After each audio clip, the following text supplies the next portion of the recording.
Maquillaje de verano en tonos vivos en el Plus de la Tarde. Juntas vamos a descubrir el resultado de esta propuesta. Anímate que ya arrancamos.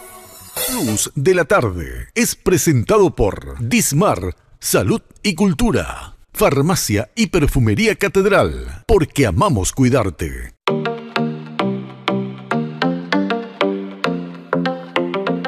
Empezamos con la parte de los ojos. Vamos a darle mucho color.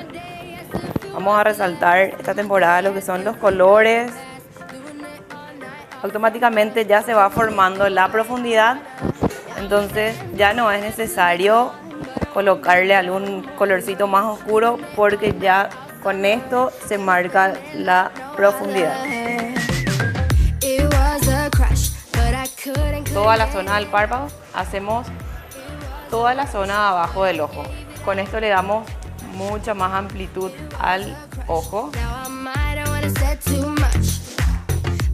Vamos a ir dándoles unos toquecitos, luego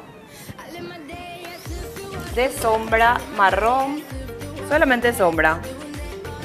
Todos utilizamos sombra para este maquillaje. Y lo más importante para ir finalizando es mucha máscara de pestañas. Siempre empezamos desde el inicio para arriba, inicio arriba. Ya hoy en día no buscamos tanto largor, sino que más volumen. Nunca olvidarse de las pestañas abajo, porque aunque no lo creamos, es la parte más importante para poder resaltar el ojo. El siguiente paso muy importante también es de no olvidarnos, es las cejas. Tenemos que darle definición a estas cejas bien tupidas con una sombra marroncita solamente para definir y nunca con negro. Sombra negra nunca. Finalizamos con la colocación del labial. Opté por un color nude un poco más subidito para buscar siempre en los labios un poco más de naturalidad.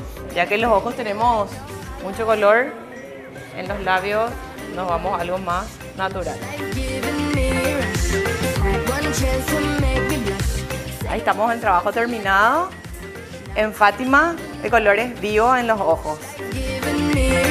Plus de la Tarde fue presentado por Dismar, Salud y Cultura. Farmacia y Perfumería Catedral, porque amamos cuidarte.